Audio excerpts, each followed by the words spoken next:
So I have finally let go of Rejuv-Set.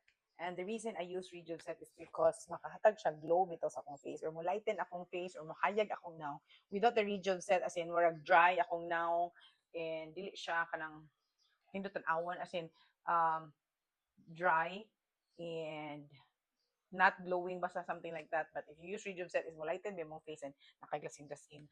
But again, it's not really advisable to use Rejuv-Set, no. So I've been looking for kanang skincare nga makalighten sa or maka-brighten or maka-con sa skin, no. Madili siya kanabitong dry and dry o kanabitong dili siya kanang walay glowing effect char. So I found this Vibrant Glamour. This is a vitamin C essence toner. Kay vitamin C, it's a has the brightening effect in your face without really harming your face. It's somewhat kanang naka-help sad kuno to protect your skin from the sun.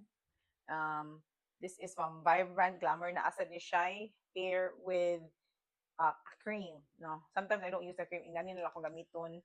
Tapos that's it. Then I put ano po like sunscreen.